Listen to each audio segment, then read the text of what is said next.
जानेवारी आपल्याला फिजिक्स विषयासाठी guest lecture म्हणून अपेक्स अकॅडमी इस्लामपूर चे फिजिक्स विषयाचे तज्ञ प्राध्यापक अभिलाष तुकाराम पवार सर हे पवार सर आज आपल्या क्लासमध्ये उपस्थित राहिलेले आहेत. त्या सरांचं आपण पहिल्यांदा क्लासच्या वतीनं स्वागत करतोय.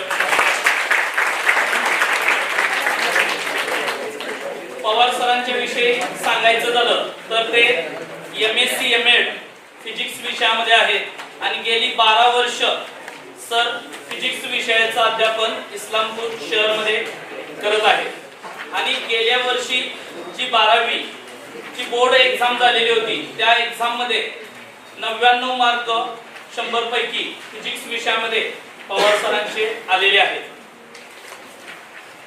इस्लामपूर शहरामध्ये कुणाचे संबंधित असेल तर अपेक्स हे खूप मोठं नाव आहे आणि त्याचे डायरेक्टर म्हणून सर काम पाहत आहेत आणि सरांच्या अनुभवाचा आणि सरांना जे फिजिक्स विषयामध्ये जे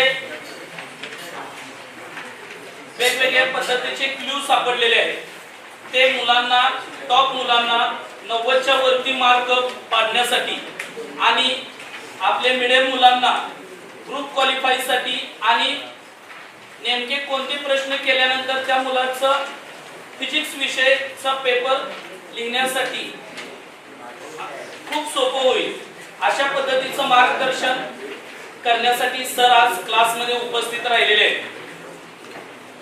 सरांच्या बद्दल आणखी माहिती सांगायची झाली तर सरांचा CET ला देखील टॉप मोस्ट असा रिझल्ट असतोय.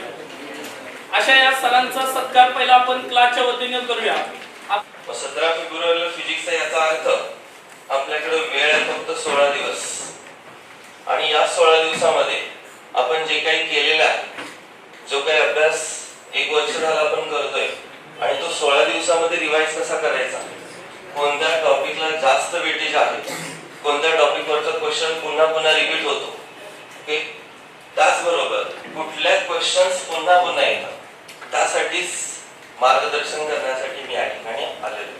एक PDF जी तुम्हाला दिलाय त्याच्यामध्ये डेफिनेशन्स असतील, लॉज असतील, ओके, 10 वर्षापर्यंतचे जेवढे क्वेश्चन्स आहेत बॅकचे, ओके, तेच क्वेश्चन्स बाळांनी रिपीट होत असतात. फिजिक्ससाठी आपण काय करतो, नवीन नवीनच्या शोधात जातो आणि आपण कॉम्प्लिकेटेड करतो आपल्या स्वतःला. कारण मॅथ्स, बायोलॉजी, केमिस्ट्री या तिन्ही विषयाच्या कंपॅरेटिव्ह सगळ्यात अवघड वाटणारा सब्जेक्ट आहे म्हणत नाही, अवघड वाटणारा सब्जेक्ट हा फिजिक्स आहे. अवघड नाही, आपल्याला वाटतो का, कारण आपण त्याच्या डीपनेस पर्यंत जात नाही, आपल्याला कन्सेप्ट समजत नाही, नेमकं काय घडतं हे कळत नाही. आपल्याला 9वी पासून सवय लागल्या की बाबा फिजिक्स आहे, पुस्तकात जेवढं दिले रट्टा मारायचा, लय काय झालं तर लिहून घ्यायचं आणि त्याची प्रॅक्टिस करून आपण पेपरमध्ये मार्क पडण्यासाठी फिजिक्सचा अभ्यास करतो. ते बोर्डला उपयोगाला पडत. पण ज्यावेळी तुम्ही कॉम्पिटिटिव्ह एक्झाम 40 दिवसांना देणार आहे त्यावेळी याचा काही सुद्धा उपयोग होणार नाही, कळत. कारण दरवर्षी आमच्याकडून 100 विद्यार्थी हे 90% वरती असतात जे गव्हर्नमेंट कॉलेजला जातात. त्याच्यापैकी ज्या 5 सीट असतात त्या COEP आपण दरवर्षी देत असतो. ठीक आहे, ते कोणत्या बेसिस वरती देतात तर तुमचं नॉलेज फिजिक्स मधलं किती आहे, कन्सेप्ट क्लिअर असल्याशिवाय बाळांनो तुम्हाला काहीच फिजिक्स मध्ये तुम्हाला लिहिता येणार नाही. कारण कन्सेप्टच समजली नाही तर त्याचं एक्सप्लेनेशन करणार नाही. ते जो फॉर्म्युला जरी पाठ केला तरी तो फॉर्म्युला अप्लाय करता येत नाही, बरोबर. फिजिक्स मध्ये तुम्ही एक टॉपिक झाला समजा रोटेशनल डायनॅमिक्स आहे, ओके, रोटेशनल डायनॅमिक्स मध्ये कशावर क्वेश्चन विचारला जातो तर ऍप्लिकेशनवर. जो CET ला क्वेश्चन येणार आहे, ओके, ऍप्लिकेशन बेस, तुम्हाला रिंग असेल, रॉड असेल, डिस्क असेल, सिलेंडर असेल, स्फिअर असेल, कोन असेल, त्याच्यावरती 100% MCQ CET ला असतोच. पण तो बोर्डला त्याचा काही इम्पॉर्टन्स दाखवत नाही. मोमेंट ऑफ इनर्शिया जेवढा इम्पॉर्टन्ट CET ला आहे तेवढा इम्पॉर्टंट बोर्डला नाही. मग बोर्डला काय करावं लागतं तर डेरिव्हेशन्स. ओके, पहिल्यांदा तुम्हाला मी क्वेश्चन पेपरचा फॉर्मॅट सांगतो. मला सांगा किती मार्काचा पेपर असणार? किती? रिलॅक्स कळत, एवढ्या बर्डनात राहू नका, कळत. मोठा भाव तुमचा पुढे आहे, ठीक आहे, एकदम रिलॅक्स. तुम्ही जेवढं रिलॅक्स होऊन बोला तेवढं मला सोपं जाईल, ठीक आहे. एखादा शिक्षक पुढे आहे असं समजून तुम्ही त्या ठिकाणी माझ्याशी चर्चा करू नका, एकदम भावासारखं. मला सांग किती मार्काचा पेपर असतो? मोठ्यानं मोठ्यानं मोठ्यानं मोठ्यानं.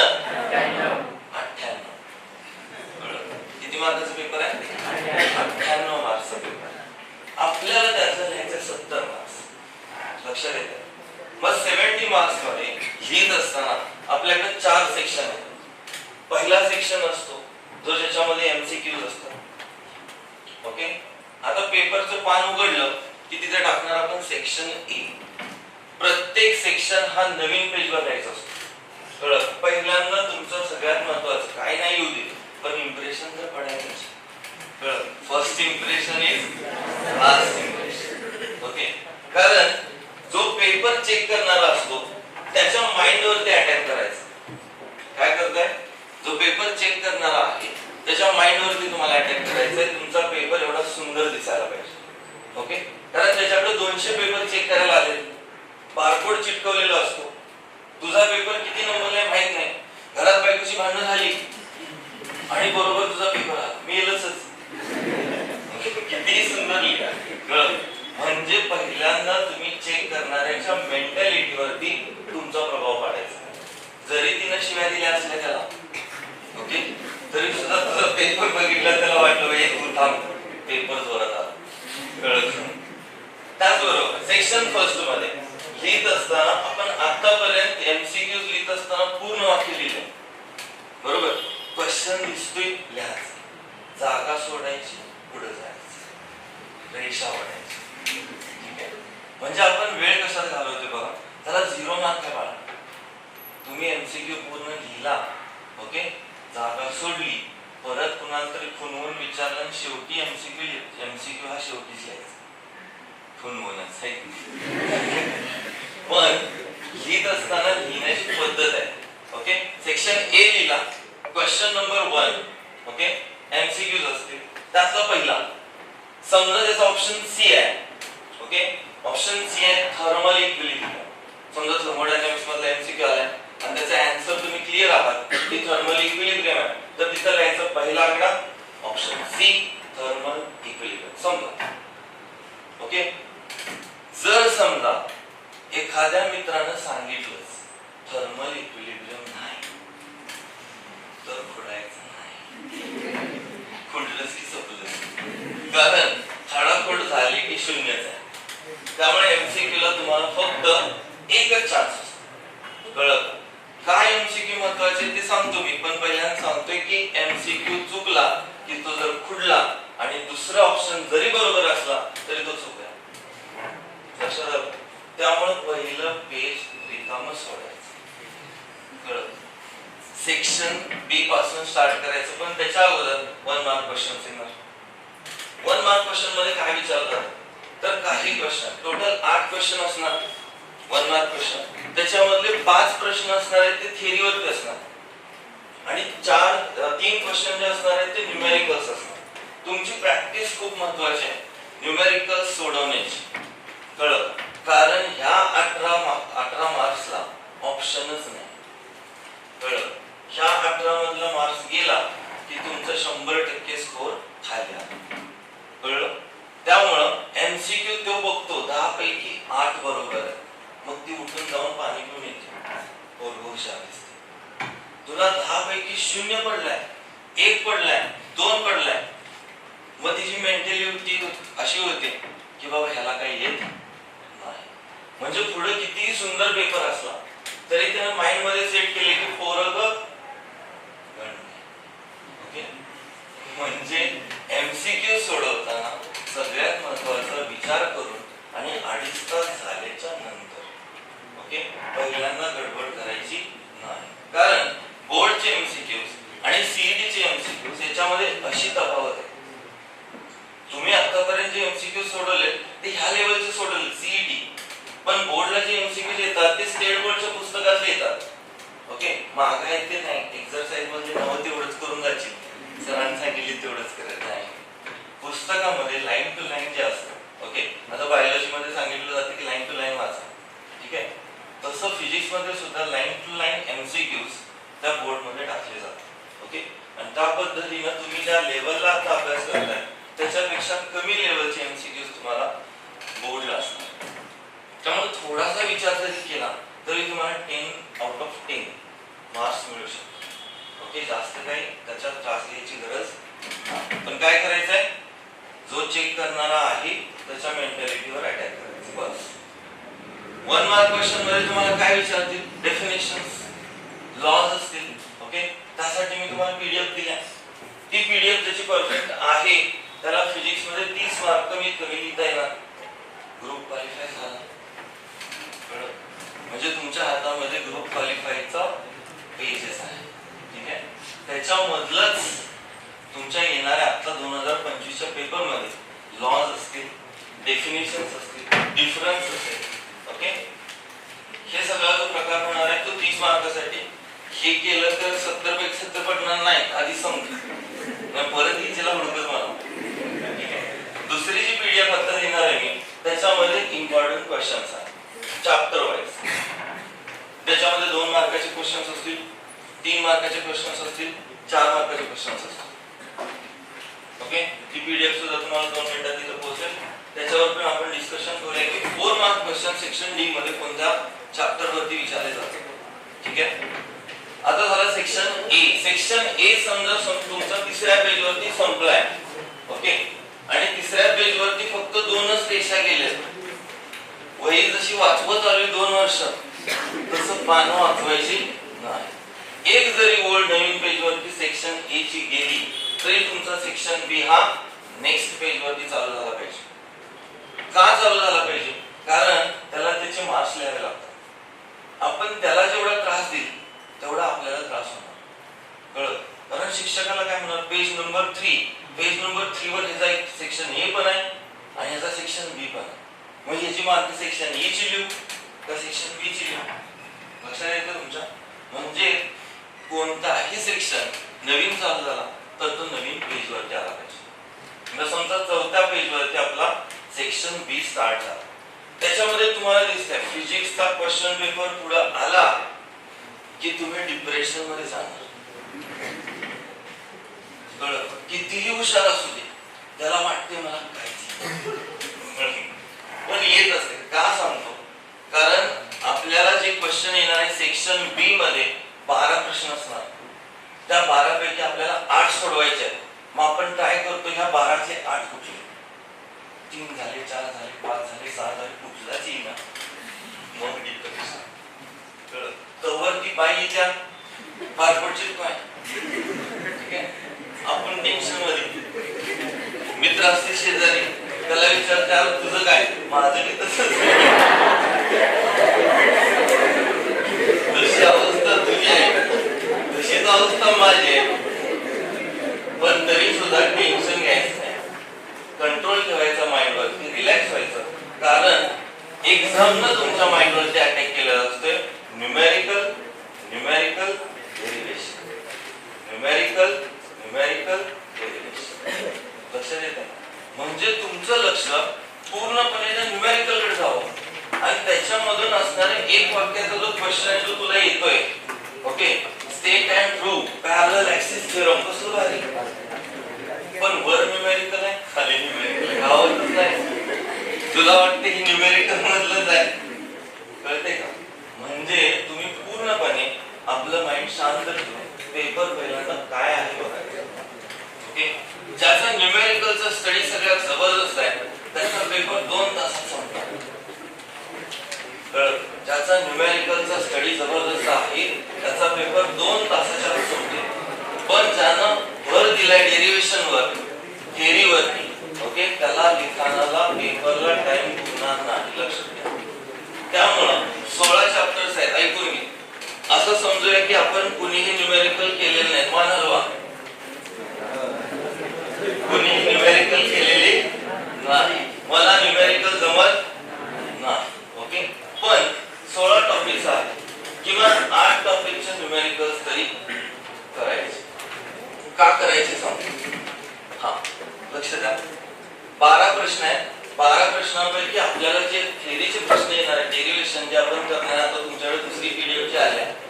त्यातलेच क्वेश्चन असणार 5. त्यातलेच प्रश्न काय असणार? 5 प्रश्न असणार आणि 7 प्रश्न असणार आहेत न्यूमेरिकल्स. कळलं? 3 मार्कामध्ये ते थोडंसं परत उलट सुलट होणार. कळलं? तुम्ही म्हणाल 5च होईल आणि मी 7च होईल. कळलं? तर जे तुम्हाला दुसरी पीडीएफ दिला त्याच्यामध्ये ते 5 प्रश्न असणार. तुम्ही समजा जर व्यवस्थित केलं, ओके, ते 5 प्रश्न संपले, व्यवस्थित सुटले, तर राहतात आपल्याकडे फक्त 3. ओके, म्हणजे राहिलेले जे 7 प्रश्न आहेत त्यापैकी आपल्याला 3 सोडवायचे. ऑप्शन आपल्याकडे आहे. ओके, मग ते 3 प्रश्न समजा तुम्ही जे 8 टॉपिक केलेले आहेत त्यातले जर न्यूमेरिकल शोधायचे आणि ते जर 3 सोडवले तर सेक्शन बी कंप्लीट झालं. लक्षात येतं? पण तुमच्या दिलेल्या त्या पीडीएफ क्लिअर पाहिजे, तर आणि तरच सेक्शन बी कंप्लीट होतो. चुकून समजा एखादा प्रश्न राहिला असेल तर त्याला थोडीशी जागा सोडा आणि नेक्स्ट पेजवरती तुमचा सेक्शन सी. मग सेक्शन सी मध्ये आपण आलो की पुन्हा तीच गोळ होणार आहे. पुन्हा परत हे न्यूमेरिकल दिसणार, थिअरी दिसणार, न्यूमेरिकल दिसणार, थिअरी दिसणार, परत शेजाऱ्याकडे बघणार, परत म्हणणार तुझी अवस्था माझी भीतीच. पुन्हा शांत राहायचं, माइंड कंट्रोल पाहिजे, मेडिटेशन करा 16 दिवस. ओके, शांत व्हा जरा आणि मग पेपरला बसा. कारण फिजिक्स पेपर पहिला घेण्याचं हेच रिझन आहे. केमिस्ट्री जरी सोपा असला तरी फिजिक्स अवघड गेल्यामुळे केमिस्ट्री पण बोंबाला, आणि केमिस्ट्री बोंबाला, फिजिक्स बोंबाला की मॅथ्स ऑटोमॅटिक. आणि हे तिन्ही पेपर जर बोंबले तर आपल्याला टेन्शन येतं 40 दिवस ग्रुप क्वालिफाय होणार नाही. मग मी सीईटी काढली.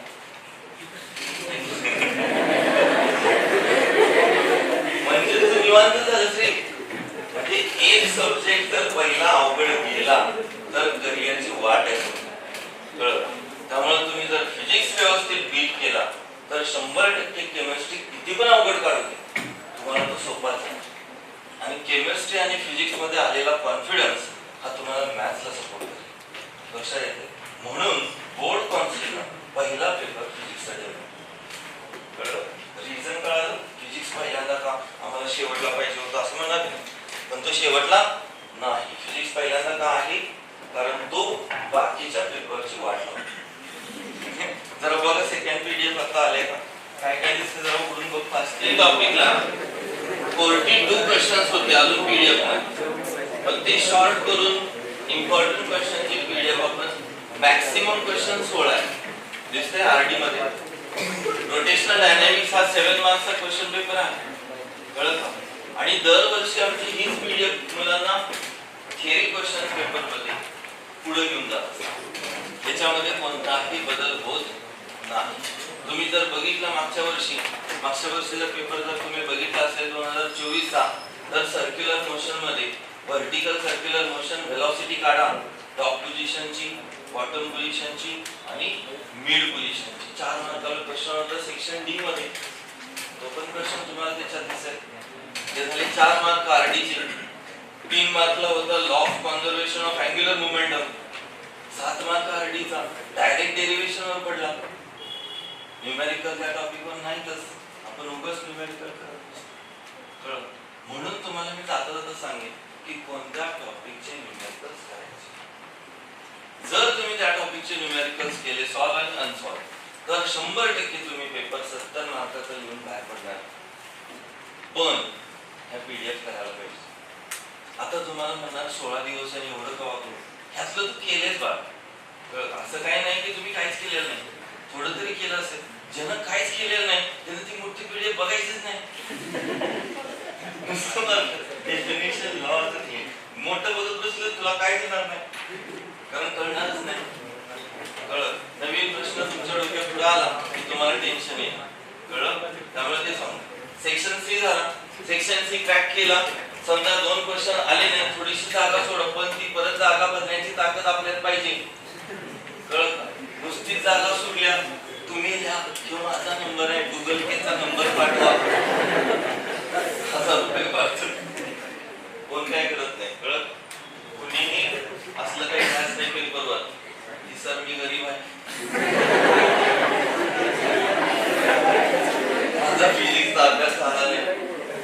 पेपरच्या आधी डिप्रेशन आले असलं काय सुद्धा त्याला काही गरज नाही. ओके, समजा तुझा पेपर चांगला असेल, पहिल्यापासून तू एमसीक्यू तुझे चांगले पडले, सेक्शन 1 सुंदर लिहिलंय, सेक्शन बी सुंदर लिहिलंय, सेक्शन सी मध्ये जर काही करेक्शन असेल, न्यूमेरिकल मध्ये युनिट राहिला असेल, तर 100% तो शिक्षक तुला मदत करणार. कळलं? लक्षात येते? तू जर सेक्शन ए आणि सेक्शन बी मध्ये इम्प्रेशन टाकलंस तर सेक्शन सी ला तो तुला मदत करेल. कळलं? पण सेक्शन ए सेक्शन बी मध्ये तुझ्या डोक्यात गेलास की तो तुझ्या डोक्यात जातो. कळलं? मग सेक्शन सी मध्ये समजा एखाद्या न्यूमेरिकल मध्ये मायनस प्लस करता येतं, प्लस मायनस करायला येत नाही. पेन वापरताना सुद्धा त्याच्याकडे असावा तो. कळलं? तुम्ही वापरलाय कुठला तर अमेरिकन, ठीक आहे, आणि त्याच्याकडे 2 रुपयाचा, कसं बदलणार सांग. ठीक आहे, त्यामुळे ते मायनस प्लस करायचं असेल तर पेन पण तुम्हाला रेग्युलर वापरायला पाहिजे. ठीक आहे, हे झालं सेक्शन सी. लास्ट सेक्शन येतो सेक्शन डी. सेक्शन डी मध्ये तुम्हाला न्यूमेरिकल सोडवणं अनिवार्य आहे. कळलं? तुम्हाला 4 एनालिटिकल मेथड आहेत, माहिती आहे? लक्ष द्या. एनालिटिकल मेथड किती माहितच नाही, कुठलं काय असते एनालिटिकल माहिती का? Composition of 2 एसेशन्स. अरे माहित नाही? ऑसिलेशन टॉपिक आहे. ऑसिलेशन मध्ये जे दिसणार सगळ्यात मोठं derivation that is analytical method. बरोबर? 2 कॉम्पोजिशन्स असतात, 2 एसेशन्स असतात, 2 सिंपल हार्मोनिक मोशन असतात. एक असतो x1, दुसरा असतो x2. मग सुपरपोजिशन प्रिन्सिपल वापरायचा, x बरोबर x1 + x2. ओके, x चा फॉर्म्युला काय? a sin omega t + alpha. त्यानुसार ते जे डेरिवेशन आहे तसे 4 आहेत टोटल सिलेबस मध्ये. त्या 4 पैकी एक 100% दरवर्षी टाकलंच जातं. ऑसिलेशन मध्ये एक आहे, सुपरपोजिशन ऑफ वेव्ह मध्ये एक आहे, स्टेशनरी वेव्ह माहिती आहे, नोड आणि अँटी नोड. कळलं का? ते म्हणतात की show that with the help of composition the distance between 2 successive nodes or antinodes is lambda by 2. Okay, मग ते 4 मार्काचं डेरिवेशन जी झाली दुसरी एनालिटिकल मेथड. तिसरी एनालिटिकल मेथड वेव्ह ऑप्टिक्स मध्ये यंग एक्सपेरिमेंट होतो ना, यंग एक्सपेरिमेंट, त्याच्यानंतर येते तिसरी एनालिटिकल मेथड. आणि चौथी एनालिटिकल मेथड ही सुद्धा वेव्ह ऑप्टिक्स मध्येच आहे. Beat frequency. आठवत असेल 24 चा पेपर बघितला असेल तर तुमच्या लक्षात येईल मागच्या वर्षी बीट फ्रिक्वेन्सीची एनालिटिकल मेथड पडली होती. म्हणजे ह्या वर्षी चान्स आहेत तिघांना, एक ऑसिलेशन मधला, सुपरपोजिशन मधला आणि तिसरा वेव्ह ऑप्टिक्स मधला, जो तुमचा sp2 - sp1 काढायचा. ओके, पाथ डिफरन्स ज्याला आपण म्हणतो. ओके, म्हणजे 4-4 मार्काचे जे क्वेश्चन्स आहेत ज्याच्यामध्ये फिक्स क्वेश्चन येणारच आहे, हे 4 आहेत एनालिटिकल मेथड. ओके, ते 4 करूनच ठेवायचे. गेल्या आज दुसरं काय करू नकोस. कळलं? ते 4 केलेस तर 100% 4 मार्क जुळणी झाली. म्हणजे सेक्शन डी मध्ये राहिले आता 2 प्रश्न. 2 प्रश्नामध्ये आता डायरेक्ट 4 मार्काचा क्वेश्चन येणार नाही. 2 मार्काचा असणार आहे डेरिवेशन आणि 2 मार्काचा असणार आहे न्यूमेरिकल. म्हणून मी म्हटलं तुम्हाला सेक्शन डी मध्ये तुम्हाला न्यूमेरिकल सोडवणं अनिवार्य आहे. आता समजा सेक्शन डी मध्ये तू डेरिवेशन लिहिलेस, 2 मार्क तुला पडले, पण न्यूमेरिकलचं गिवन समजले, फॉर्म्युला काय लिहायचं समजलाय, पण पुढे काय सोडवायला येत नाही. पण जेवढं येते तेवढं तरी लिहा. तुम्ही फक्त गिवन लिहिलं, फॉर्म्युला लिहिला तरी तुम्हाला त्याचा हाफ मार्क मिळेल. लक्षात येते? म्हणजे गिवन आणि फॉर्म्युला सगळीकडे लक्षात ठेवा. सेक्शन बी मधला एखादा राहिलाय, सेक्शन सी मधला एखादा राहिलाय, सेक्शन डी मधला एखादा राहिलाय. तर प्रत्येक मध्ये न्यूमेरिकलचा गिवन आणि न्यूमेरिकलचा असणारा फॉर्म्युला लिहिला तरी तुम्हाला त्या ठिकाणी तिथं मार्क्स दिले जातात. कळलं? पण आलेलाच नाही, येतच नाही म्हणून सोडून द्यायचं. लक्षात आलं? हे सगळं झालं आपलं पेपरचं डिस्कशन. ओके, आता याच्यामध्ये आपण जायचं आहे की कोणते टॉपिक्स इम्पॉर्टंट आहेत, की बोर्डला तुम्हाला मॅक्सिमम डेरिवेशनल मार्क्स देतात. ओके, त्याच्यामध्ये फक्त 5 टॉपिक साईडला काढले तर राहिलेले तुमचे जे 11 टॉपिक्स आहेत ते तुमच्या हातात आहेत. ओके, जर तुमच्याकडे पेन असेल फक्त टिक मार्क करून घ्या की तो टॉपिक तुम्हाला 100% डेरिवेशन साठी करायचा आहे. जो करायचा नाही त्याला आपण गोल करायचा आणि त्यात मी तुम्हाला इम्पॉर्टंट देईन तेवढेच प्रश्न करायचे. ओके, पहिला टॉपिक करायचा आहे रोटेशनल डायनॅमिक्स. याचा डेरिव्हेशन काही येत नाही. रोटेशनल डायनॅमिक्स ला टिक मार्क करा. याच्यामध्ये जेवढे क्वेश्चन्स तुम्हाला 16 दिलेले आहेत ते सगळे क्वेश्चन्स इम्पॉर्टंट आहेत. ओके, आणि ह्याच्यामधले बऱ्यापैकी क्वेश्चन 2 मार्काचे आहेत. दिसते सेंट्रिपिटल फोर्स. ओके, त्याच्यानंतर मॅक्सिमम सेफ्टी स्पीड असेल हॉरिझॉन्टल रोडची 2 मार्काचे आहेत. म्हणजे 16 आहे म्हणजे सगळे मोठे असं काही नाही. ठीक आहे, 2 मार्काचे काही क्वेश्चन्स असणार, 3 मार्काचे काही क्वेश्चन्स असणार आणि 4 मार्काचे काही क्वेश्चन्स असणार. ओके, थेरम पूर्ण अख्ख्या सिलेबस मध्ये 16 टॉपिक्स मध्ये फक्त 2च थेरम आहेत. कळलं का? लॉज वेगळे, थेरम वेगळा. थेरम हा कुणाला येतो? जॉमेट्री मध्ये येतो. ओके, त्यामुळे पॅरलल ऍक्सिस थेरम आणि परपेंडिक्युलर ऍक्सिस थेरम करायचाच. लक्षात आलं? IO बरोबर IC + mh² parallel axis theorem आणि IZ बरोबर IX + I by perpendicular axis theorem. लक्षात येते? ते 2 करायचे. पुढं मेकॅनिकल प्रॉपर्टीज ऑफ गोल करा. कसलं आहे? मनातलं बोललं बघ. कारण भंगारो पण मेकॅनिकल प्रॉपर्टीज ऑफ फ्लुइड मधला सगळ्यात सोपा आणि स्मार्ट आपल्याला लगेच करायला येणारा पार्ट म्हणजे सरफेस टेन्शन. आणि बोर्डच्या पेपर मध्ये सरफेस टेन्शन शब्द असणारच. त्यामुळे सरफेस टेन्शनला रिलेट करणारे जे क्वेश्चन्स आहेत ते तुम्ही फक्त करायचे. कशातले? मेकॅनिकल प्रॉपर्टीज ऑफ फ्लुइड मध्ये. फ्लुइड म्हणजे काय रे? फ्लुइड जाऊ कमी. फ्लुइड म्हणजे काय सांगितलं? The substance that can flow. जो सबस्टन्स फ्लो होतो त्याला फ्लुइड म्हणतात. 11वीला असताना मेकॅनिकल प्रॉपर्टीज ऑफ सॉलिड होता. म्हणजे तेव्हा आपण सॉलिडचा अभ्यास केला. आता राहिले 2 लिक्विड आणि गॅसेस. मग इथं काय करायचंय? लिक्विड आणि गॅसेसचा अभ्यास करायचा आहे. लिक्विड पण फ्लो होतं, गॅस पण फ्लो होतो. जो सबस्टन्स फ्लो होतो त्याला फ्लुइड म्हणतात. ओके, मग पहिल्यांदा प्रेशरचं स्टडी आणि लगेच सरफेस टेन्शन स्टार्ट होतं. ओके, सरफेस टेन्शन मध्ये तुम्हाला डेफिनेशन दिसतात. Range of molecular attraction, sphere of influence, adhesive force, cohesive force, surface tension, angle of contact. त्याच्यामध्ये लॅप्लास लॉ दिसतोय का बघ रे? 15 नंबरचा आहे बघ, है का? लॅप्लास लॉ ला एक दुसरा एक क्वेश्चन और लगा मी सांगतो.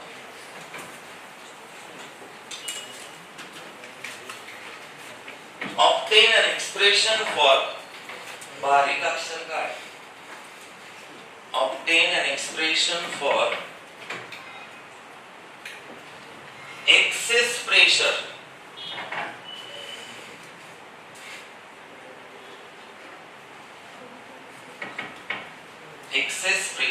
of liquid drop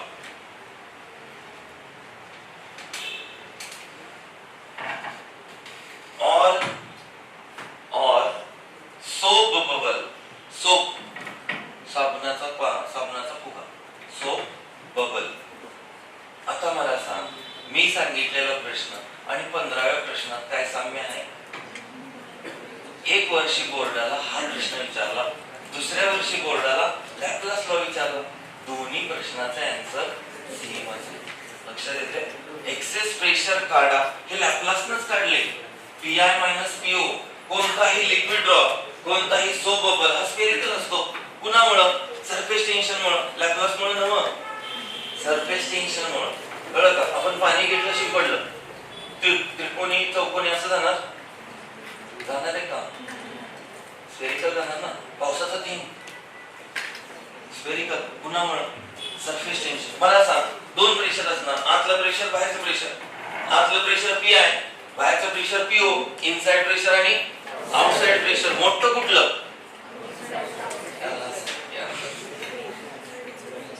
इनसाइडला प्रेशर सगळ्यात जास्त, आउटसाइड साइडला प्रेशर कमी असतं आणि ह्या दोघांच्या मधला प्रेशर डिफरन्स लाच म्हणतात एक्सेस प्रेशर, PI मायनस म्हणजे ह्या डेरिव्हेशनचं फायनल आन्सर काय ना PI मायनस P. लक्षात आलं? लॅपलास लॉ करा. कॅपिलरी कुठे दिसते का बघ? व्हॉट इज कॅपिलॅरिटी आहे का बघ 13. तो एक महत्त्वाचा क्वेश्चन आहे. त्याचबरोबर सरफेस टेन्शन आणि सरफेस एनर्जी मधलं रिलेशन कुठे दिसते का बघ? 12 नंबर. त्याच्यानंतर स्ट्रीमलाइन आणि टर्ब्युलंट मधला डिफरन्स तुला माहिती आहे बघ. स्ट्रीमलाइन कशाला म्हणतात, टर्ब्युलंट कशाला म्हणतात? जाता जाता सांगतो मी थोडं माझ्याकडे जास्त वेळ नाही पण जेवढं काही तुम्हाला फास्ट मध्ये सांगता येईल तेवढं सांगतो. स्ट्रीमलाइन म्हणजे सरळ नदी वाहते की नाही, नदीचं पाणी कसं शांत वाहतं त्याला म्हणायचं स्ट्रीमलाइन फ्लो. एका सेम स्ट्रेट लाईन मध्ये वाहणारं पाणी, सगळे मॉलिक्युल्स एका सेम स्ट्रेट लाईन मध्ये वाहतात, दॅट इज स्ट्रीमलाइन. टर्ब्युलंट कशाला म्हणतात? झऱ्याचं पाणी प्रत्येक वेळी त्या मॉलिक्युल्सची आपली डायरेक्शन बदलणार, भोवरे तयार होणार, टर्ब्युलंट फ्लो. कळलं? समजा पूल आहे, ओके, इकडे पुलाच्या अलीकडे नदी आहे जी वाहते, ओके, स्ट्रीमलाइन फ्लो. नदी ज्यावेळी पूल क्रॉस करणार टर्ब्युलंट फ्लो. कळलं? आणि इथं जी वेलोसिटी असते तिलाच म्हणतात critical velocity. The velocity at which streamline flow is converted into turbulent flow, त्याला म्हणायचं क्रिटिकल वेलोसिटी. डिफरन्स करून ठेवा स्ट्रीमलाइन आणि टर्ब्युलंट फ्लो. पुढे next chapter kinetic theory of gases, त्याला डॅश करा, करायचा आहे तो, कारण 7 प्रश्न आहेत मला वाटते, काय अवघड नाही.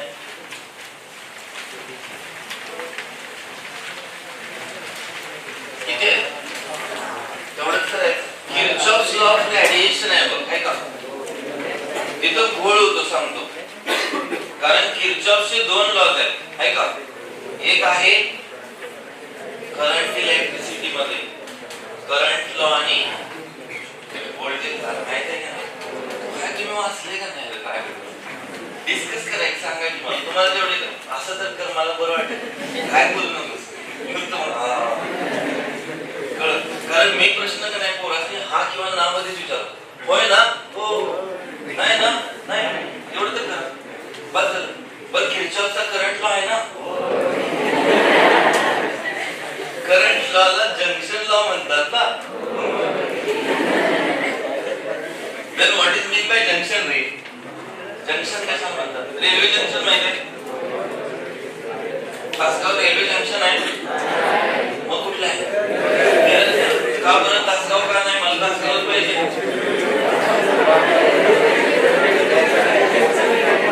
का नाही? जंक्शन म्हणजे जिथं स्लो ट्रेन असतील किंवा फास्ट असतील, दोन्ही ट्रेन थांबतात आणि पुढे जातात. जे स्टेशन असतात तिथं फक्त स्लो ट्रेन थांबतात आणि फास्ट ट्रेन कडून निघून जातात. कळत? म्हणून जंक्शन हा सर्किट मधला असा पॉइंट असतो जिथं लहान करंट असू दे किंवा मोठा करंट असू दे तो स्ट्रेट होतो. कळलं? कन्सेप्ट फिजिक्सच्या प्रत्येक शब्दाला रिलेट करतात. कळलं? जंक्शन हा शब्द कुठं तर ऐकलाय, थोडक्यात एक घ्या, तुम्हाला सेल्फ इंडक्टन्स आणि म्युच्युअल इंडक्टन्स आहे माहिती आहे? सेल्फ इंडक्टन्स म्हणजे काय? एकच कॉइल असते, त्याच्यात करंट बदलतो आणि त्याच्यात ईएमएफ तयार होतो, सेल्फ इंडक्शन. म्युच्युअल इंडक्शन, मग म्युच्युअल शब्द कुठे ऐकलाय? Mutual funds.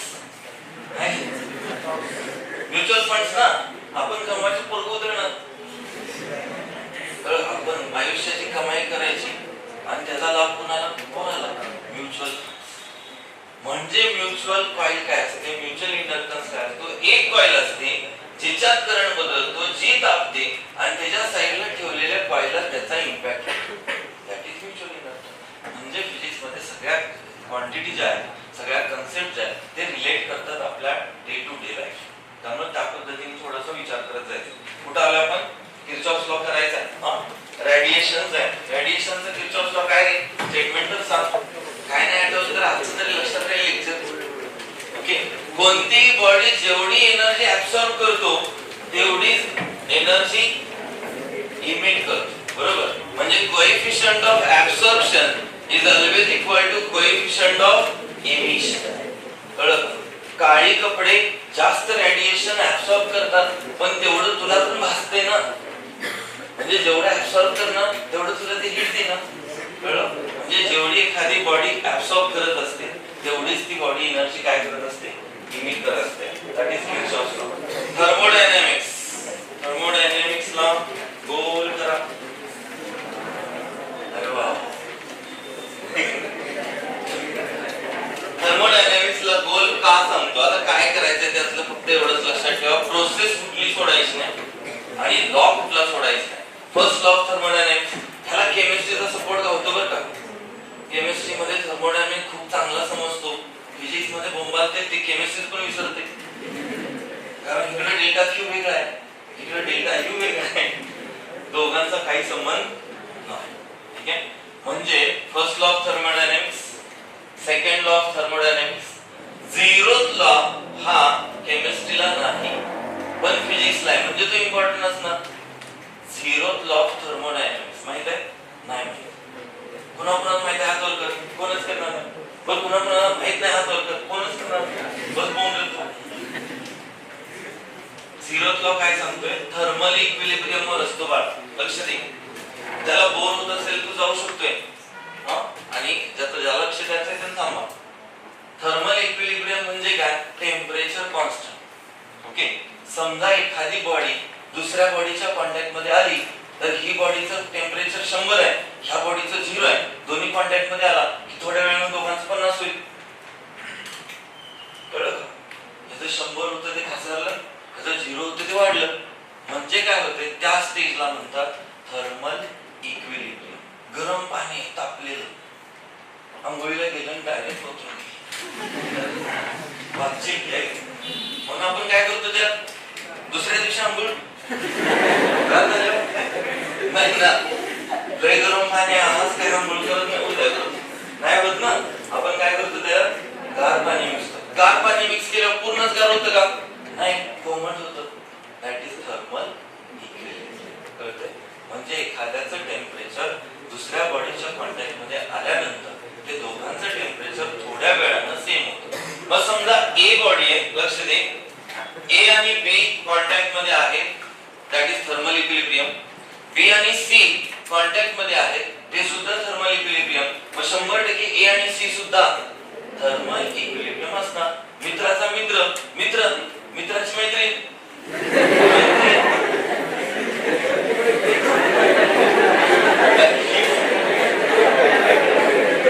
मित्राची मैत्रीण वैरी,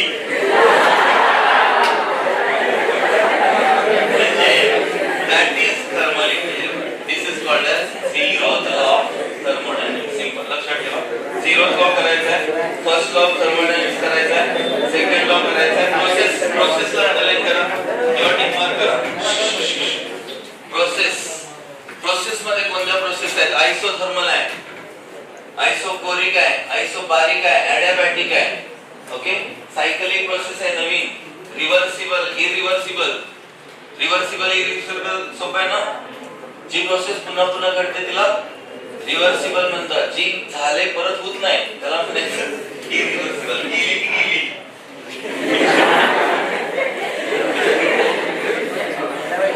पुढं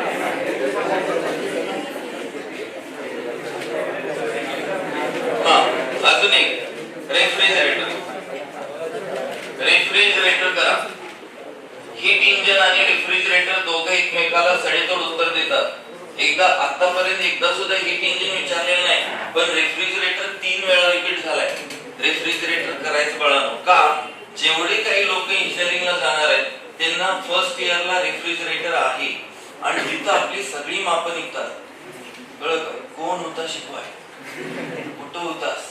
तुला रेफ्रिजरेटर झाला नाही? नाही. रेफ्रिजरेटर बोर्डाला विचारते आणि तू त्याला म्हण मला झालेलं नाही. कळलं? महत्वाचं आहे रेफ्रिजरेटर. पुढे जाऊया चला. ऑसिलेशनला टिक मार्क करा. सोपा आहे टॉपिक, सोडायचा नाही. ऑसिलेशन 13 प्रश्न आहेत, लय नाही दिलेलं. जे करायचं आहे ते कमी प्रश्न आहेत. कळलं का? पण इम्पॉर्टंट आहे, विश्वास ठेवा. कळलं? ऑसिलेशन हे 13 प्रश्न केले की संपला. कारण एसएचएम म्हणजे काय रे? सिंपल हार्मोनिक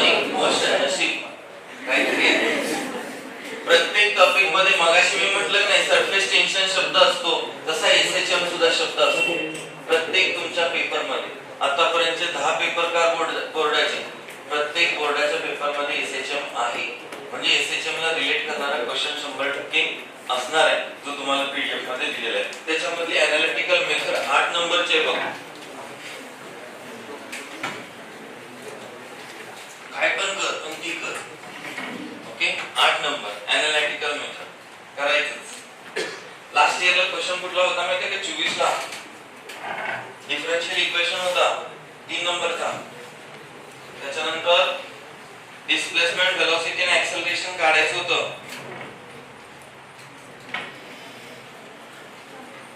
ते पण होतं. डिस्प्लेसमेंट, वेलोसिटी आणि ऍक्सेलरेशन काढा डिफरन्शियल इक्वेशनच्या साहाय्याने. 3 नंबर मध्येच आहे, तसं उडात ते आहे 3 नंबर. अरे 3 नंबरच्या क्वेश्चन मध्ये दिले काय काय दिले बघ पुढं. obtain an expression for acceleration, velocity and displacement है का? पुढे याच्यामध्ये कोनिकल पेंडुलम नाही, सिंपल पेंडुलम आहे. आणि 2023 ला सेकंड पेंडुलम विचारले 2 मार्क्ससाठी. सेकंड पेंडुलम पण आहे, ज्याचा टाइम पिरियड 2 सेकंद आहे. रे गुळ ज्याचा टाइम पिरियड 2 सेकंद आहे त्याला काय म्हणतात? Second pendulum. ओके, मग तुम्हाला विचारलेला काय क्वेश्चन नुसतं एवढं विचारत नाही सेकंड पेंडुलमची डेफिनेशन सांग, 2 सेकंद असं सप्लाय विषय नाही. तुम्हाला लेंथ काढायची असते त्याची सेकंड पेंडुलमची. ओके, मग तो t बरोबर 2 pi under root l upon j एक नाही, काय फॉर्म्युला रे? t बरोबर 2 pi under root l upon g t square बरोबर 2 पायचा स्क्वेअर काय होणार? 4 pi square l upon g. l बरोबर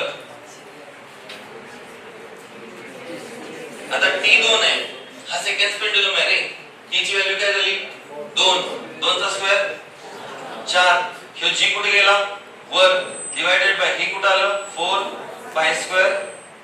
4 ला 4 पाय स्क्वेअर ची व्हॅल्यू माहित नाही, g ची व्हॅल्यू माहित आहे की नाही? बरोबर. पाय स्क्वेअर ची व्हॅल्यू किती असते? 3 पॉइंटचा होता. अरे पायची असते 3 पॉइंटचा होता, पायची व्हॅल्यू असते. अरे पुढं पाय स्क्वेअर ची व्हॅल्यू 9.85. लक्षात ठेव, पाठच करायचंय. पाय स्क्वेअर ची व्हॅल्यू किती? 9.85. दोघांचा भागाकार केलास एक म्हणायचं नाही, गेलं गेलं की मग इथपर्यंतच मार्क, एकच मार्क बसा. मग इथे येते 0.9949 मीटर. मग म्हणायचं आहे अप्रॉक्सिमेटली 0.1 मीटर. कळलं? ओके, म्हणजे हे असं लिहायला लागतं तुम्हाला. अप्रॉक्सिमेटली 1 मीटर एवढं लिहिलं की मगच तुम्हाला मार्क्स देणार किती? 2. म्हणजे त्यांनी प्रश्न विचारलाय तर ते तसं ऍक्सेप्ट पण करतायत तुमच्याकडून की काय यायला पाहिजे. पहिली डेफिनेशन यायला पाहिजे. डेफिनेशन काय? The time period of simple pendulum is 2 second. It is called as second pendulum. Direct म्हणाय सेकंड पेंडुलम म्हणजे p ची व्हॅल्यू 2 सोडवत जायचं. t च्या जागेवर तुम्ही 2 ठेवलं, 2 चा स्क्वेअर 4 झाला. आन्सर. ओके, पुढे चॅप्टर नंबर 6 डॅश करा. Superposition of wave. हा पण टॉपिक सोपा आहे. याच्यामध्ये 2 मार्काला हार्मोनिक्स अँड ओव्हरटोन विचारलेलं बघ. हार्मोनिक्स अँड ओव्हरटोन स्टेशनरी वेव्हची एनालिटिकल मेथड करायची. क्वेश्चन नंबर पहिला 4 मार्क.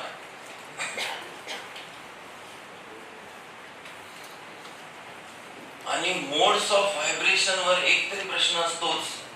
मग तो स्ट्रिंगचा असू दे किंवा एअर कॉलमचा असू दे, तिन्ही पैकी एक 100% असणार. कळलं का? स्ट्रिंगचा दिसते का? कुठे दिसते बघ त्यात. किती नंबर आहे? 3 नंबर आहे बघ. 3 नंबर नंतर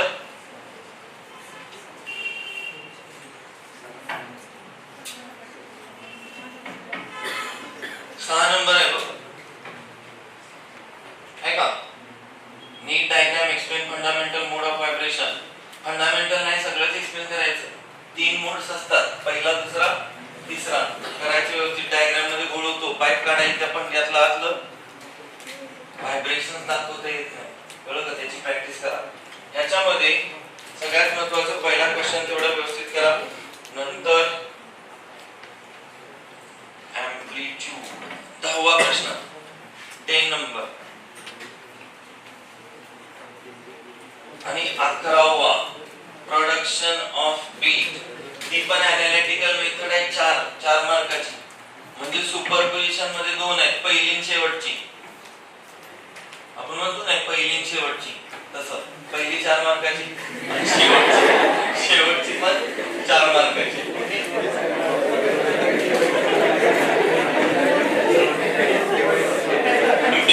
वे ऑफ थिंग्स नेक्स्ट चॅप्टर घ्या. वे ऑफ थिंग्स स्लॅश करा, त्याला घ्यायचं आहे. गोल म्हटले की गोल, ह्याच्यामध्ये अवघड काहीच नाही. Huygens principle question number 3. Corpuscular theory वाचा, इम्पॉर्टंट नाही पण न्यूटनची कॉर्पस्क्युलर थेरी सोपी आहे. किंवा प्रत्येक लाईट मध्ये छोटे छोटे पार्टिकल्स असतात, ते पार्टिकल्स स्ट्रेट चालतात, त्यांचं स्पीड हाय असते. ओके, हे थोडं थोडं वाचून तुम्ही जरी लिहिलं तरी चालेल, पण त्याचे ड्रॉबॅक्स पण माहित पाहिजे. ऐकून घ्या. 3 मार्काला प्रश्न विचारला न्यूटन्स कॉर्पस्क्युलर थिअरी, तर त्याचे ड्रॉबॅक्स लिहावे लागतात. सांगू काय 2 मिनिटात? थोडक्यात सांगतो. त्यानं पहिलं वाक्य सांगितलं की प्रत्येक लाईट बाहेर पडत असताना पार्टिकलच्या स्वरूपात पडते, त्याच पार्टिकलला कॉर्पस्कल म्हणतात. दुसरं सांगितलं की हे कॉर्पस्कल्स रिजिड असतात, ओके, आणि खूप छोटे छोटे असतात, परफेक्टली इलास्टिक असतात. ओके. तिसरा सांगितलं त्याने की कॉर्पस्कल डोळ्यावरती पडल्यावर सेन्सेशन जाणवतं, कसं तरी होतं. ओके, म्हणजे आपण म्हणतो ना डायरेक्ट लाईट डोळ्यावर पडल्यावर. हा, ते प्रत्येक कलरचा कॉर्पस्कल हा वेगवेगळ्या कलरचा कॉर्पस्कल वेगवेगळ्या साईज मध्ये असतो. हे 4-5 पॉइंट त्यानं क्लिअर केले आणि नंतर त्याचं ड्रॉबॅक मध्ये आला. ड्रॉबॅक 2च आहे. एक म्हणजे तो काय म्हणतोय, एअर मीडियम मधून लाईट हळू जाते आणि डेन्सर मीडियम मधून फास्ट जाते. पायताना आणलं पाहिजे त्याला, कारण एअर मीडियम मधून लाईट नेहमी काय जाते, फास्ट जाते, डेन्सर मीडियम मधून लाईट स्लो जाते. दगड आपण टाकला पाण्यात, जोपर्यंत तो पाण्यात एंटर होत नाही तोपर्यंत फास्ट जाणार ना. पाण्यात गेला की त्याच्यावर लक्षात ठेवा, लाईट नेहमी एअर मीडियम मध्ये फास्ट जाते, डेन्सर मीडियम मध्ये स्लो जाते. तिथं उलट सांगितले ना, म्हणून हा पॉइंट कुठे आला, ड्रॉबॅक. दुसरा ड्रॉबॅक असा होता, तो म्हणतो एवढे सगळे कॉर्पस्कल याच्यातून बाहेर पडतात सोर्स मधून, मग सोर्सचं मास कमी होणार. आपण घरात बल्ब आणला, 1 वर्षाने एवढा झाला. ही ट्यूब तुम्ही आल्यापासून तेवढीच आहे ना, आहे का नाही? म्हणजे त्याचं मास बदलणार आहे का? मोठं. म्हणून हा पण पॉइंट कुठे आला, ड्रॉबॅक. लक्षात आलं? न्यूटन्स कॉर्पस्क्युलर थेरी वाचायचे. पुढं हायजीन प्रिन्सिपल, त्याच्यामध्ये प्लेन आणि स्फेरिकल तिथं नसलं तर लिहून ठेवा, त्याचे डायग्राम करायचे आपल्याला. प्लेन वेव्हफ्रंट आणि स्फेरिकल वेव्हफ्रंट. आता त्याच्यात रिफ्लेक्शन आणि रिफ्रॅक्शन पण आहे. 3-3 मार्काचा प्रश्न, दोन्हीतला एक असतो. रिफ्लेक्शन तर असेल नाही तर रिफ्रॅक्शन तर असेल. डायग्राम संपली संपला विषय. डायग्राम फक्त इम्प्रेशन टाकायला काढायची व्यवस्था. हा सगळ्यात महत्त्वाचा लास्ट इयरला क्वेश्चन होता बघ, state the condition for getting steady interference pattern. 2024 ला विचारलाय हा प्रश्न. क्वेश्चन नंबर मला वाटतंय 7 आहे का? आणि 8 नंबरचा क्वेश्चन महत्त्वाचा आहे, यंग एक्सपेरिमेंट. ही जी डायग्राम त्याला जुळली त्याला तो प्रश्न जुळला. डायग्रामच येत नाही, काही त्या अवघड आहे रे. डायग्राम काढायची असेल ना, सांगतो तुम्हाला, इकडे बघ, हे तुझा पेपर आहे सुंदर, ठीक आहे. इकडे एक पेज आहे, इकडे पेज. समजा इथे यंग एक्सपेरिमेंट आले आपल्याला आणि इथे डायग्राम काढायचे. ओके, तर हा समास आहे. ओके, बरोबर सेंटर पॉइंट घ्यायचा, तिथे घ्यायचं यस, समासाच्या आत. ओके, खाली एक रेष ओढायची, वर एक रेष ओढायची. कर्कटक घ्यायचं, न हलणार.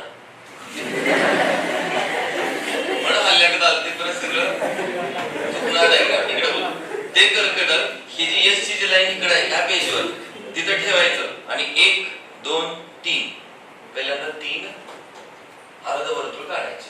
त्याच्यापासून काय कळतंय की सोर्स यस पासून लाईट पुढे चालली, त्याच्या पुढे आपल्याला एक पडदा ठेवायचा, एक स्ट्रेट लाईन आखायची. ती स्ट्रेट लाईन की तिसरा कंस जो अंदाजे काढलाय त्याच्यापासून बरोबर 2 सेंटीमीटर वर असावे.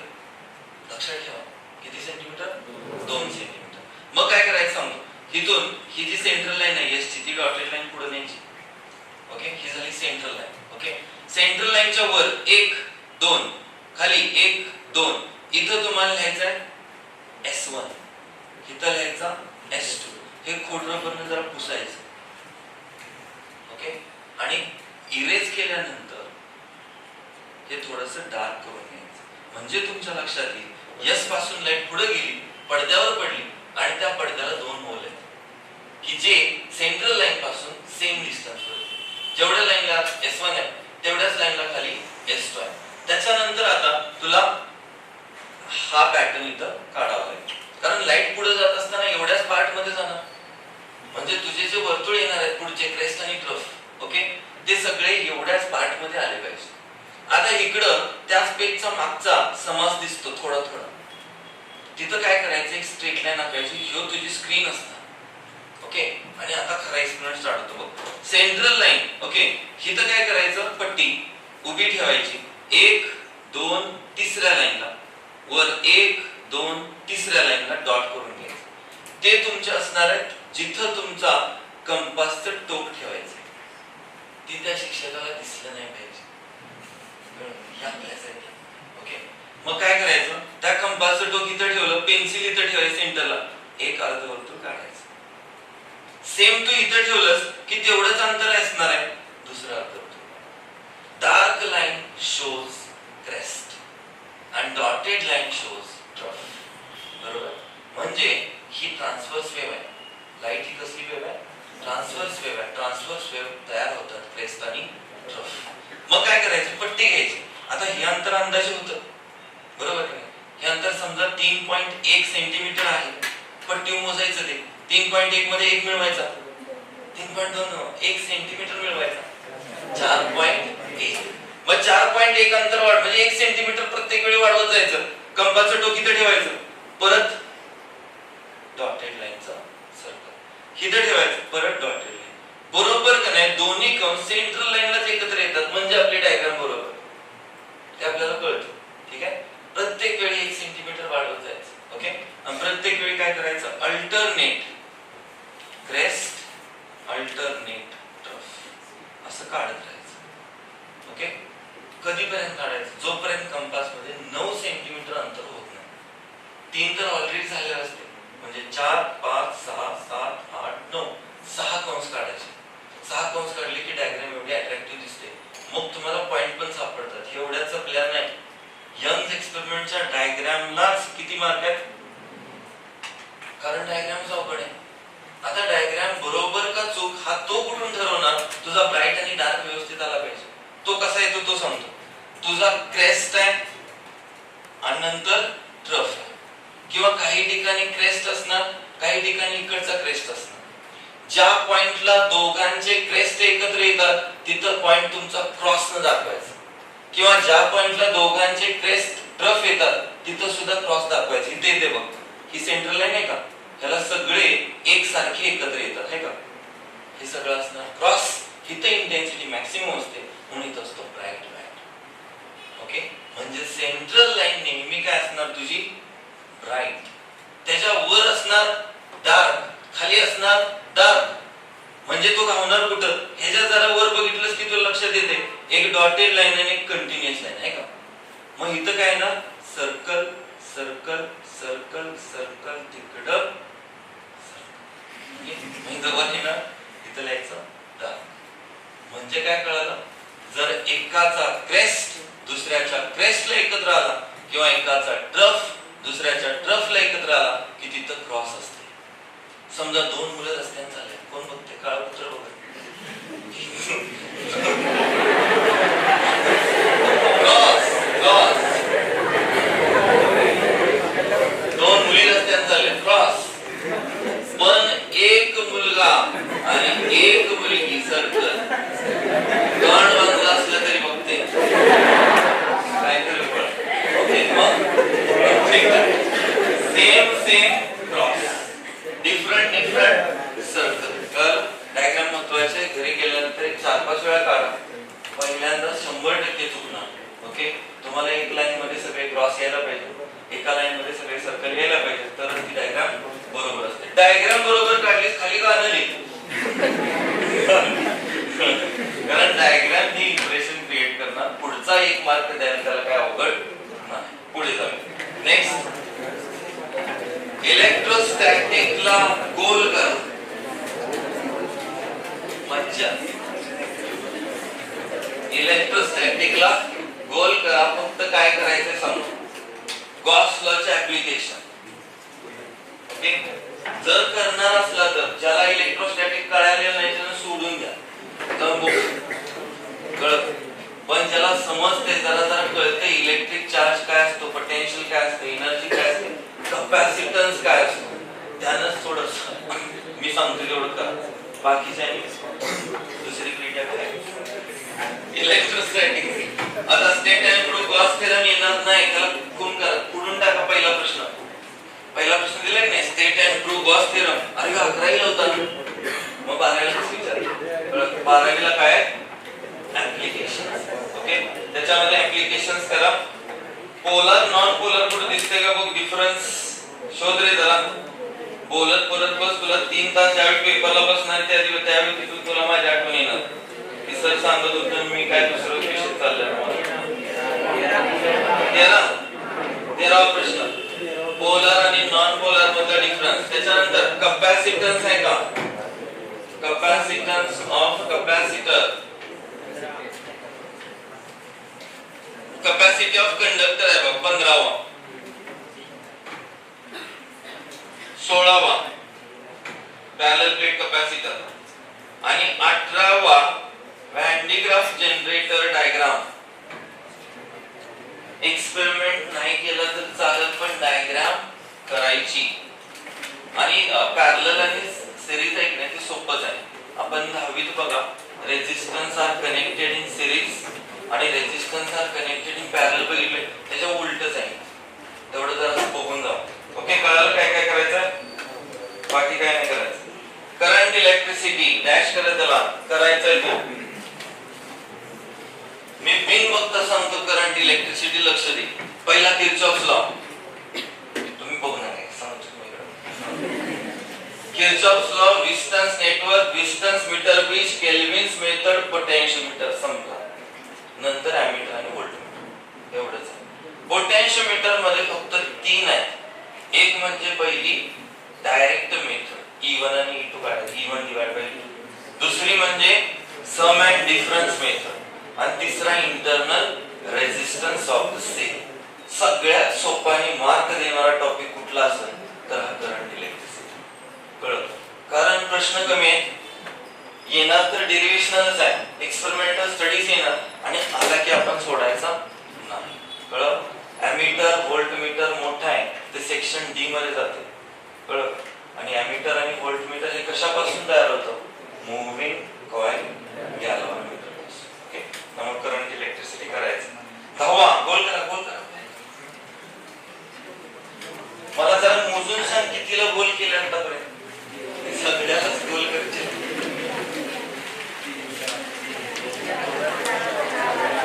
4 ना, मी होतो होता.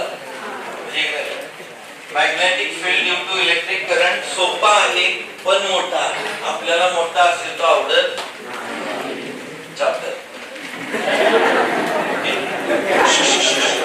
त्याच्यामध्ये सांगतो एम्पियर्स लॉ.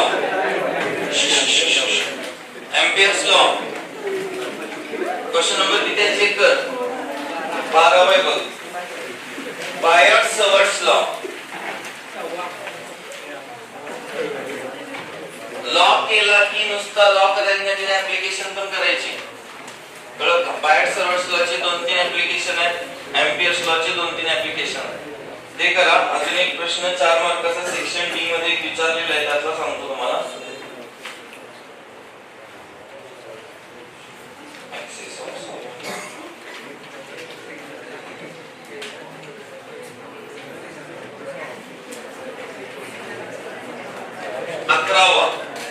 अकरावा क्वेश्चन 4 मार्काचा आहे बघ.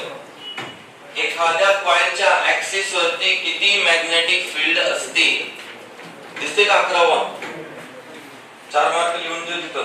तो पण महत्वाचा आहे. पुढे मॅग्नेटिक मटेरियल टिक मार्क करा. करायचं आहे, सोपं आहे, जाता जाता करशील. ह्यातलं काय सोडायचं नाही. भोर मॅग्नेट्रॉन बघ तेवढं. 11वा क्वेश्चन, 10 प्रश्न आहेत, सगळं करायचं. 5 प्रश्नासाठी 5 मार्कासाठी आहे चॅप्टर हा. ठीक आहे, आणि सोपा आहे. ठीक आहे. 12 इलेक्ट्रोमॅग्नेटिक इंडक्शन करायचं आहे. EMI पण सोपा आहे का? Faraday's law, Lenz law, self inductance, mutual inductance, transformer, Ferry's blackbody. ह्यात आहे का? नाही, तिकडे पुढे कळलं का? हे आहे का नाही? हे एवढं करायचं आहे. सेल्फ इंडक्शन असू दे, म्युच्युअल असू दे. सेक्शन डी मध्ये थर्मो आपला ट्रान्सफॉर्मर विचारला जातो.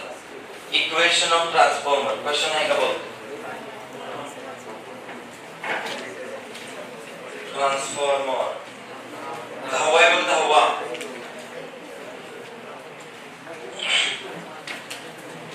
प्रश्न आहे, काय अवघड आहे करायला? सोडायचं नाही. नियम पुढे एसी सर्किट काय करूया, काय करूया, काय करूया.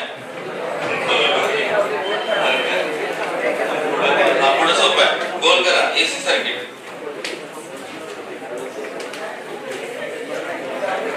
5 टॉपिकला आपण गोल केला म्हणजे गोल केला म्हणजे विषय संपवायचा नाही त्याचा. मी थोडं थोडं सांगितले त्याचं काय करायचंय. ओके, एसी सर्किट मध्ये तुम्हाला एलसीआर जेवढं काही दिसतंय एलसीआर तेवढं करा, कारण पूर्ण टॉपिक हा एलसीआर वर आहे. तू म्हणजे सर सगळ्यातच आहे, सगळ्यातच नाही. एक 5-6 प्रश्न आहेत, जमलं तर कर. एलसीआर एल म्हणजे इंडक्टर, सी म्हणजे कॅपॅसिटर आणि आर म्हणजे रेझिस्टर.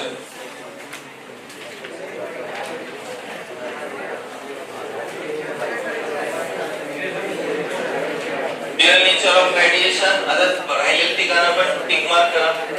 तिन्ही पण सोपे आहेत आणि इम्पॉर्टंट आहेत.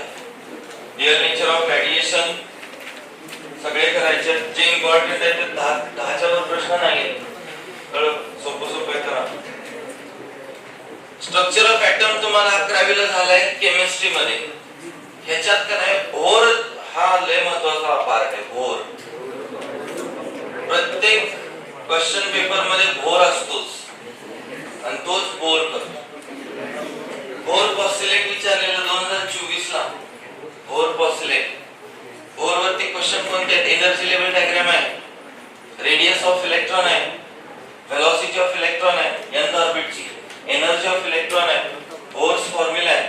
म्हणजे जेवढं काही बोरचं आहे तेवढं सगळं करायचं. आणि तुमच्या ज्या 5 सिरीज आहेत लायमन, बार्मन, पाशन, ब्रॅकेट आणि पीफन, त्या 5 सिरीज कराव्या लागतील. स्ट्रक्चर ऑफ ऍटम मध्ये एवढं सगळं आहे. डीके लॉ पण महत्त्वाचा आहे, रेडिओएक्टिव्ह डीके लॉ. आता सेमीकंडक्टर थोडासा त्रास देतो का? कारण आपला 11वीचं क्लिअर ना. कारण तुम्ही डायरेक्ट सेमीकंडक्टर उघडला, बोर झालाय का? गोष्ट सांगू, तुम्हाला सेमीकंडक्टर 11वीला जो आहे त्याच्यात पीएन जंक्शन आहे आणि 12वीला आला की डायरेक्ट हाफ वेव्ह रेक्टिफायर पासून चालू होते. ओके, मग हाफ वेव्ह रेक्टिफायर महत्वाचा आहे, फुल वेव्ह रेक्टिफायर महत्वाचा आहे. आता प्रॉब्लेम कुठे येतो सांगतो की तुम्हाला जे कन्स्ट्रक्शन वर्किंग पुस्तकात दिले की नाही, सोलार सेलचं दिलंय, एलईडीचं दिलंय, त्याच्यानंतर फोटो डायोडचं दिलंय, तिन्ही पण करायची नाही. कन्स्ट्रक्शन वर्किंग विचारत नाही. मग काय विचारतात? तर त्याचे ऍडव्हान्टेजेस, डिसएडव्हान्टेजेस आणि ऍप्लिकेशन्स. म्हणजे सोलार सेल कुठं वापरतात, एलईडी कुठं वापरतात, फोटो डायोड कुठं वापरतात, हे तुम्हाला माहित असणं गरजेचं आहे. कन्स्ट्रक्शन वर्किंग करायचं नाही, फक्त एका प्रश्नाचं करावं लागेल. Zener diode, zener diode as voltage rectifier. दिसतंय का बघ, zener diode as voltage rectifier आहे का? ते करावं लागेल. मागच्या वर्षी अल्फा डीसी बीटा डीसी विचारलेला, त्यामुळे ह्या वर्षी मज्जा विचार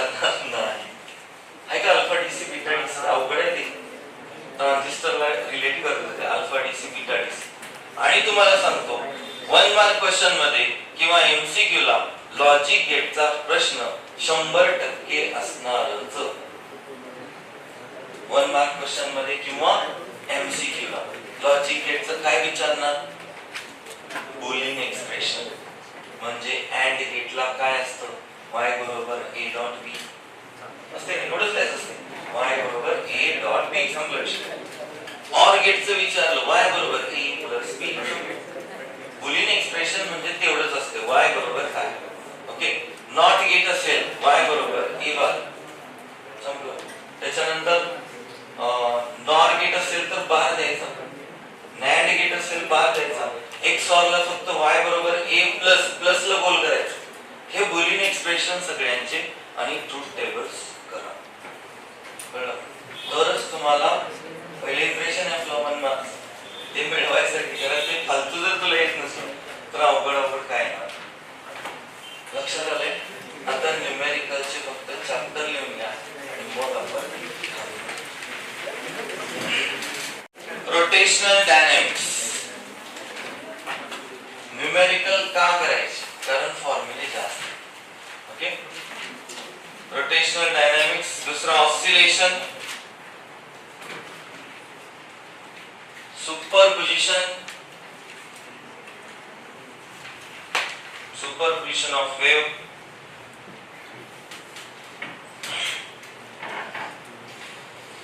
wave optics,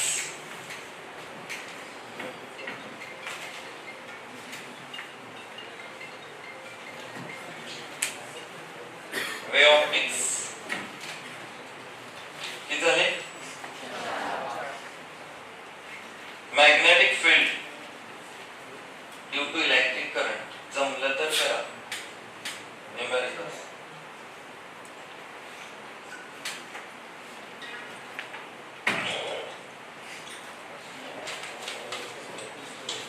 structure of atom,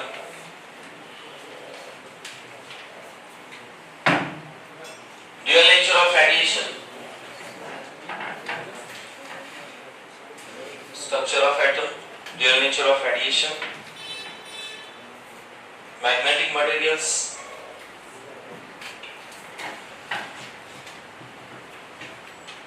magnetic materials. किती झाले?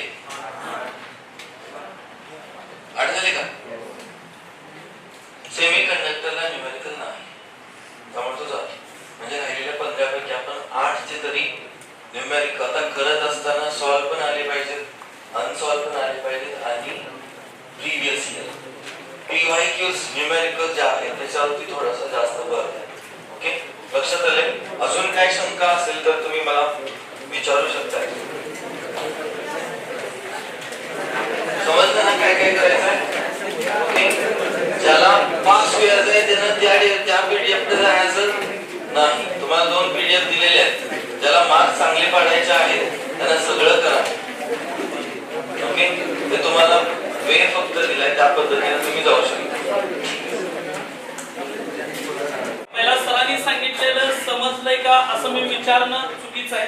समजलंच असणार. लक्षात घ्या. समजलंय ना? काय फिजिक्स मध्ये काही डाऊट्स आहेत का? ठीक आहे. त्यामुळं सर आमच्यात एखादं 100 जाऊ शकते. कसं मी जाऊ शकतो? त्यावेळी टोटल ऑब्झर्वेशन मध्ये सर आमचे गेस्ट लेक्चर जर 100 पैकी 100 पडले तर माझ्याकडून 10,000 बक्षीस. जर 10 जणांना पडले तर 1,00,000 रुपये. 10 जणांनी 10,000 रुपये देतात.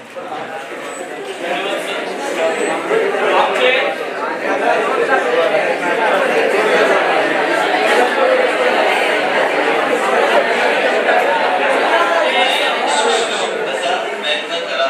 काही जास्त अवघड नसते. आम्ही 99 पर्यंत पोहोचलोय. आता 100च्या तयारीत आम्ही आहे.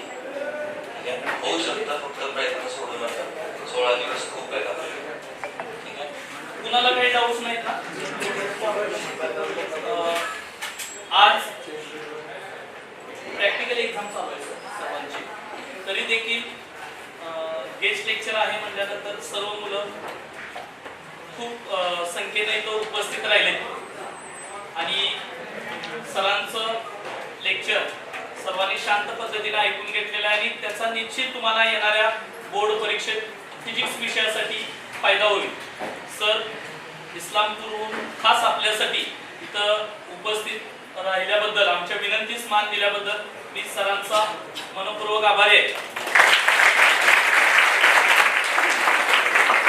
सर्व विद्यार्थ्यांच्या वतीनं मी सरांना शब्द देऊ इच्छितो. सर तुमचे 10,000 रुपये आमचा क्लासचा एक तर विद्यार्थी घेणार सर, कारण एवढं मी तुम्हाला सगळेच घेणार असतील तर काय हरकत नाही आणि एवढी तयारी त्यांची बोर्डला झालेली आहे सर. फक्त त्यांना पुशअप करण्यासाठी आणि त्यांचे वरचे त्यांच्यात कॉन्फिडन्स फक्त फिजिक्स विषयासाठी येण्यासाठी जे काही गरजेचं आहे ते सरांनी फायनल टच दिला असेल आणि तुम्हाला तो सर्वांना तुमच्यापर्यंत पोहोचलेला आहे. सर्वांनी फिजिक्स विषयासाठी बोर्डला क्लासचं नाव करायचं आहे. सरांनी देखील त्या पद्धतीनं मार्गदर्शन केलेलं आहे. तुम्ही सर्वांनी पण शांत पद्धतीनं हे सर्व लेक्चर ऐकून घेतलेलं आहे. सर्वांचं मनपूर्वक आभार आहे आणि हा महाराष्ट्रातील प्रत्येक जिल्हा आणि तालुका अपडेट बातम्या पाहण्यासाठी महाराष्ट्र